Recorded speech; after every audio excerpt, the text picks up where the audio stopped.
ভাবুন তো, আপনি আপনার নিজের ঘরে খুব শান্তিতে বসে আছেন, আর হঠাৎ করে একদল অচেনা লোক এসে আপনাকে এমন এক যাত্রায় নিয়ে যেতে চাইল যেখানে প্রতি পদে লুকিয়ে আছে মৃত্যু, ভয়ঙ্কর সব দানব আর এক ঘুমন্ত ড্র্যাগন।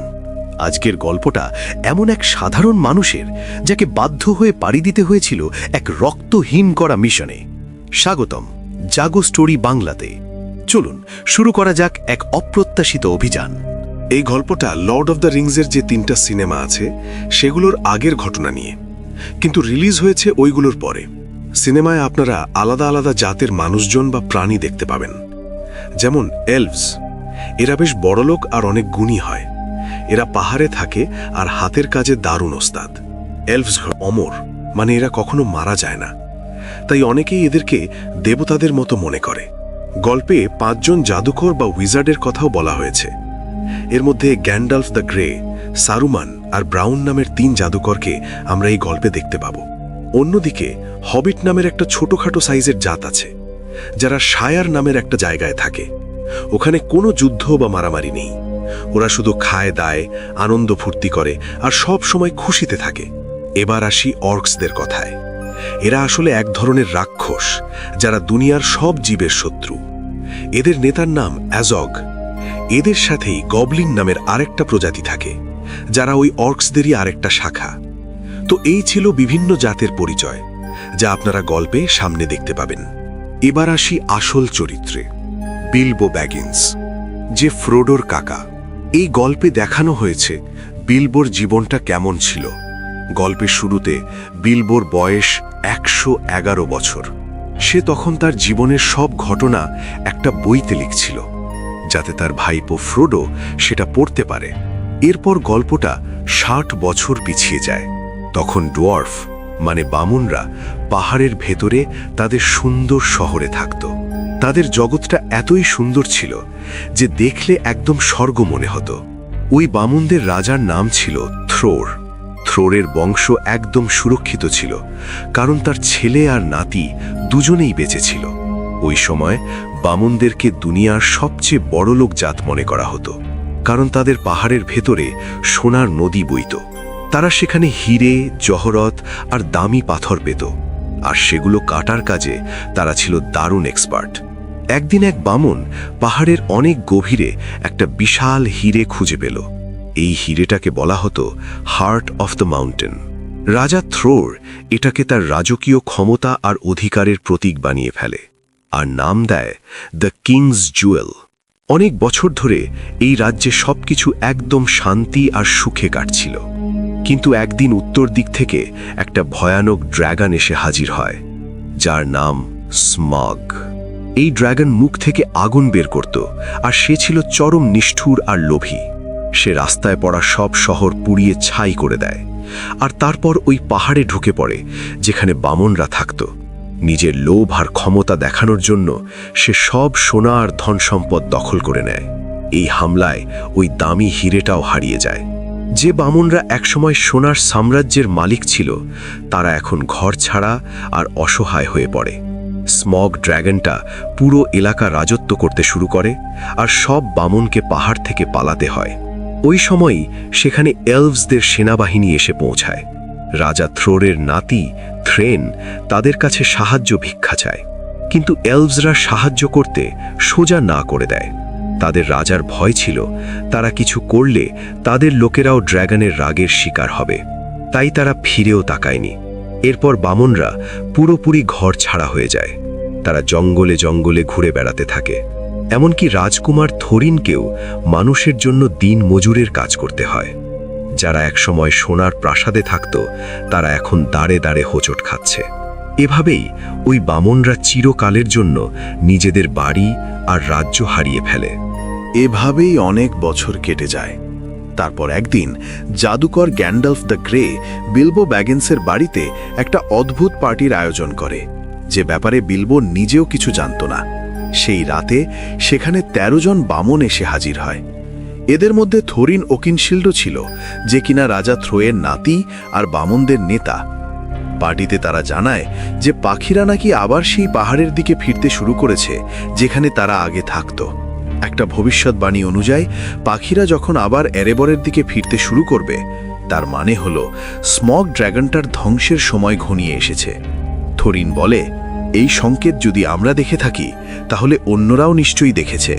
এখন তারাও আমাদের এরেবর দখল করতে চাইবে, যেখানে অগাধ ধনসম্পদ আর সোনা লুকিয়ে আছে। কিন্তু আমরা সেটা হতে দেব না। আমরা স্মগকে মারব, তাকে তাড়িয়ে দেব, আর নিজেদের বাড়ি, জমি আর অহংকার ফিরে পাব। তখনই এক বামুন বলে ওঠে, কিন্তু তুমি ভুলে যাচ্ছ, পাহাড়ের মেন দরজাই তো বন্ধ, ভেতরে যাওয়ার তো কোনো রাস্তাই নেই। তখন গ্যান্ডালফ মুচকি হেসে পকেট থেকে একটা চাবি বের করে বলে, এই চাবি তোমার বাবা আমাকে দিয়েছিলেন সুরক্ষিত রাখার জন্য। এটা দেখে আরেক বামুন বলে, চাবি আছে মানে নিশ্চয়ই কোনো গোপন দরজাও আছে। গ্যান্ডালফ বলে, হ্যাঁ, পাহাড়ের দেওয়ালের কাছে কিছু পুরনো ধ্বংসাবশেষ আছে, যেখান থেকে একটা গোপন রাস্তা নিচের ঘরগুলো পর্যন্ত গেছে। কিন্তু দরজাটা সহজে পাওয়া যাবে না, কারণ এরেবরের দরজা সব সময় অদৃশ্য থাকে। এরপর গ্যান্ডালফ একটা ম্যাপ বের করে বলে, এই ম্যাপে হয়তো দরজাটার খোঁজ আছে, কিন্তু আমি এটা পড়তে পারি না। তবে মিডল আর্থে এমন কেউ কেউ আছে যারা এই ম্যাপ পড়তে পারে।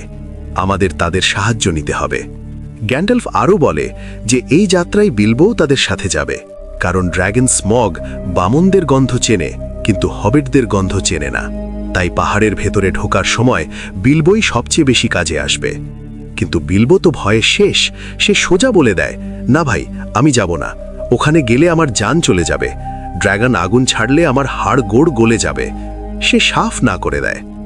কিন্তু পরের দিন যখন সব বামন আর গ্যান্ডালফ রওনা হয়ে যায়, তখন বিলবো হঠাৎ কি যেন একটা ফিল করে। সে দৌড়ে তাদের পিছু নেয় আর কন্ট্রাক্ট পেপারে সাইন করে দেয়। এভাবেই বিলবো ওই 13 জন বামনের দলের অংশ হয়ে যায়, আর সবাই মিলে এরেবরের দিকে রওনা দেয়। সারাদিন চলার পর রাতে যখন তারা এক জায়গায় রেস্ট নিচ্ছিল, তখন তারা বুঝতে পারে যে আশেপাশে অর্কস বা রাক্ষস ঘুরে বেড়াচ্ছে। তখনই এক বয়স্ক বামন তার পুরনো স্মৃতি শোনাতে শুরু করে। সে বলে, যখন স্মগ আমাদের পাহাড় দখল করেছিল, তখন আমাদের রাজা নিজেদের পুরনো শহর ফিরে পাওয়ার চেষ্টা করেছিল। কিন্তু তার আগেই অর্কসদের সেনাবাহিনী এসে পড়ে। তাদের নেতা ছিল অ্যাজগ, খুবই ভয়ঙ্কর আর শক্তিশালী। রাজা থ্রোর তার সাথে সরাসরি যুদ্ধ করেন, কিন্তু অ্যাজগ তার মাথা কেটে ফেলে। এই ধাক্কায় থরিনের বাবা থ্রেন পাগল হয়ে যান। কিন্তু থরিন হাল ছাড়েনি। সে খালি হাতে অ্যাজগের সাথে লড়ে তার এক হাত কেটে ফেলে। তখন ওই দানবটা বুঝতে পারে যে থরিনের বংশকে শেষ করা এত সোজা নয়। তবে ওই যুদ্ধে বামনদের প্রায় পুরো সেনাবাহিনী শেষ হয়ে যায়। এরপর সে গর্ব করে বলে, ওই দিনই আমি বুঝেছিলাম, কেউ যদি আমাদের আবার এক করতে পারে তবে সে হলো থরিন ওকেনশিল্ড। আর এই জন্যই আজ থরিন আর তার সঙ্গীরা নিজেদের পাহাড় এরেবর ফিরে পেতে চায়। গ্যান্ডালফও জানে এটা তাদের অধিকার, তাই সেও পুরো সাপোর্ট দিচ্ছে। পরের দিন সকালে সবাই আবার রওনা হয়। রাস্তায় গ্যান্ডালফ বুঝিয়ে বলে, আমার মতো মোট 5 জন উইজার্ড বা জাদুকর আছে। সবচেয়ে শক্তিশালী হল সারুমান দ্য হোয়াইট, এরপর 2 জন ব্লু উইজার্ড, আর 5ম জন হল রাডাগাস্ট দ্য ব্রাউন, যে মানুষের চেয়ে পশু পাখিদের বেশি ভালোবাসে আর জঙ্গলেই থাকে। এরপর গ্যান্ডালফ থরিনকে বলে যে ম্যাপটা পড়ার জন্য তাদের এলভসদের কাছে যাওয়া উচিত। কিন্তু থরিন এলভসদের চরম ঘৃণা করত। সে রেগে বলে, যখন আমাদের দরকার ছিল তখন এলভসরা সাহায্য করেনি, আমি ওদের কাছে যাব না। গ্যান্ডালফ রেগে গিয়ে সেখান থেকে চলে যায়। ওই রাতেই তারা একটা জায়গায় তাঁবু ফেলে। হঠাৎ অন্ধকারে 3টে বিশাল ট্রোল বা রাক্ষস এসে তাদের ঘোড়াগুলো চুরি করে নিয়ে যায়। ঘোড়া ছাড়া সামনের রাস্তা পার হওয়া অসম্ভব। তাই বামুনরা বিলবোকে সামনে পাঠায় ঘোড়াগুলো ছাড়িয়ে আনার জন্য। কিন্তু বিলবো কাছাকাছি যেতেই ট্রোলরা তাকে ধরে ফেলে। শেষে অবস্থা এমন হয় যে সব বামুনরাও ধরা পড়ে যায়, আর ট্রোলরা তাদের আগুনে পুড়িয়ে খাওয়ার প্ল্যান করতে থাকে। এর মধ্যে একটা ট্রোল বলে, জলদি করো, সূর্য উঠে যাচ্ছে, সূর্যের আলো পড়লেই আমরা সব পাথর হয়ে যাব। বিলবো এই সুযোগটাই কাজে লাগায়। সে চালাকি করে ট্রোলগুলোকে কথার জালে ফাঁসিয়ে দিয়ে নিজেদের মধ্যে ঝগড়া লাগিয়ে দেয়, যাতে সময় পার হয়ে যায়। আর যেই সকালের প্রথম আলো দেখা যায়, গ্যান্ডালফ একটা উঁচু পাথরে দাঁড়িয়ে তার জাদুর ছড়ি দিয়ে আঘাত করে। পাথরটা ভেঙে 2 টুকরো হয়ে যায়, আর পেছনের সূর্যের আলো সোজা ট্রোলদের গায়ে পড়ে। দেখতে দেখতে 3টে ট্রোল পাথর হয়ে যায়। এভাবেই বিলবোর বুদ্ধি আর গ্যান্ডালফের জাদুতে সবাই বেঁচে যায়। সামনের দিকে যেতেই গ্যান্ডালফের পঞ্চম সঙ্গী রাডাগাস্ট দ্য ব্রাউন সেখানে আসে। সে একদমই আলাদা টাইপের জাদুকর, গায়ে কাদামাখা আর সবসময় পশু পাখি নিয়ে থাকে। সে ঘাবড়ে গিয়ে গ্যান্ডালফকে বলে, গ্রিনউড বড় জঙ্গলটা অসুস্থ হয়ে পড়েছে, গাছপালা মরে যাচ্ছে আর ভয়ঙ্কর সব মাকড়সা বাসা বেঁধেছে। এগুলো ডোল গুলদুর নামের একটা পুরনো দুর্গ থেকে আসছে, যেখানে একসময় সৌরান থাকত। গ্যান্ডালফ অবাক হয়ে বলে, সেটা তো পরিত্যক্ত। রাডাগাস্ট বলে, না, আমি নিজে সেখানে গিয়েছি। ওখানে একটা কালো ছায়া আছে, একটা প্রাচীন রাক্ষসের আত্মা যে অন্ধকার জগৎ থেকে আত্মাদের ডেকে আনে। সে আমার ওপর হামলা করেছিল, আমি কোনো মতে বেঁচে ফিরেছি। ওই ছায়াটা সৌরনের ছিল। প্রমাণ হিসেবে সে একটা অদ্ভুত তলোয়ার দেখায়, যেটা দেখে গ্যান্ডালফ বুঝতে পারে বিপদ আবার ফিরে এসেছে। ঠিক তখনই আকাশে ওয়ার্কসদের মানে নেকড়ের মতো দেখতে অর্কসদের শিকারী প্রাণীর ভয়ঙ্কর ডাক শোনা যায়। রাডাগাস্ট বলে, আমি ওদের আমার দিকে টেনে নিচ্ছি, তোমরা পালাও। সে তার খরগোশে টানা স্লেজ নিয়ে ছুটতে থাকে আর অর্কসরা তার পিছু নেয়। এদিকে গ্যান্ডালফ আর বামনরা ছুটতে ছুটতে মাটির নিচের একটা সুড়ঙ্গে ঢুকে পড়ে। ওয়ার্কসরা ধরতে আসার ঠিক আগ মুহূর্তেই হঠাৎ সেখানে এলভসরা এসে পড়ে। তারা চোখের পলকে সব অর্কসকে শেষ করে দেয়। সুড়ঙ্গ দিয়ে পালাতে পালাতে তারা এক জাদুকরী জায়গায় এসে পৌঁছায়, রিভেন্ডেল, এলভসদের জায়গা। বিলবো সবসময় এখানে আসার স্বপ্ন দেখত, কিন্তু থরিনের একদমই পছন্দ ছিল না। তারপরেও গ্যান্ডালফের কথায় সে রাজি হয়। এলভসদের রাজা এলরন্ড যখন ম্যাপটা দেখে, সে একটা গোপন মেসেজ উদ্ধার করে। সে জানায়, ডিউরিং ডেতে মানে শরতের শেষ চাঁদ আর শীতের প্রথম সূর্য যেদিন একসাথে দেখা যায়, গ্রে স্টোনের কাছে দাঁড়ালেই গোপন দরজাটা দেখা যাবে। কিন্তু সে সাবধান করে দেয় যে আরও অনেকেই ওই পাহাড়ের দিকে নজর রাখছে। তখনই সেখানে আসে সারুমান দ্য হোয়াইট। সে গ্যান্ডালফকে সাবধান করে, স্মগ ড্র্যাগন গত 60 বছর ধরে ঘুমোচ্ছে, সে জেগে উঠলে পুরো দুনিয়া ছাই হয়ে যাবে। গ্যালাড্রিয়েল বলে, স্মগ যদি শত্রুদের সাথে হাত মেলায় তবে ধ্বংসলীলা কল্পনাও করতে পারবে না। গ্যান্ডালফ রাডাগাস্টের বলা বিপদের কথা জানালেও সারুমান সেটা বিশ্বাস করে না। এলরন্ড ধ্বংসলীলা আবার ফিরে আসুক সেটা চায় না। তাই এলভস আর সারুমান কেউই থরিনের সাথে যেতে চায় না। থরিন আগে থেকেই রেগেছিল, সে কাউকে কিছু না বলেই দলবল নিয়ে সেখান থেকে বেরিয়ে পড়ে।